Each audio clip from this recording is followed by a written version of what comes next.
people of Afghanistan?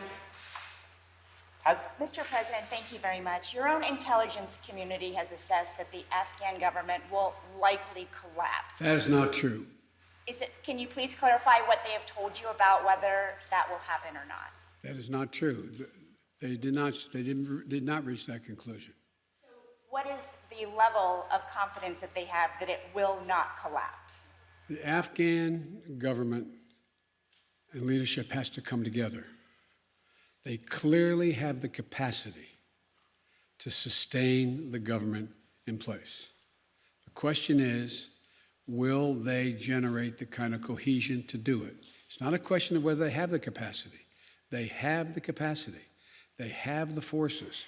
They have the equipment. The question is, will they do it? And I want to make clear what I made clear to Ghani, that we are not going to walk away and not sustain their ability to maintain that force. We are. We're going to also work to make sure we help them in terms of everything from food necessities and other things in the region.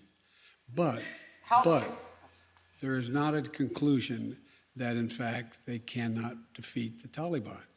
I believe the only way there's going to be, this is now Joe Biden, not the intelligence community, the only way there's ultimately going to be peace and security in Afghanistan is that they work out a modus vivendi with the Taliban and they make a judgment as to how they can make peace. And the likelihood there's going to be one unified government in Afghanistan controlling the whole country is highly unlikely. Mr. President, thank you.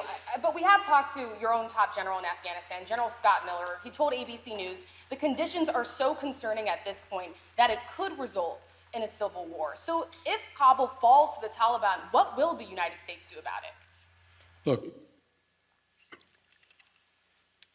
you've said two things. One, that if it could result in a civil war, that's different than the Taliban succeeding, number one.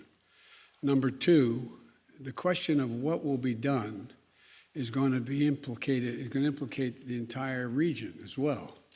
There's a number of countries that have a grave concern about what's going to happen in Afghanistan relative to their security.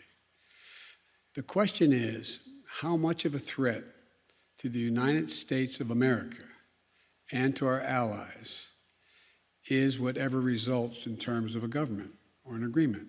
That's when that judgment will be made.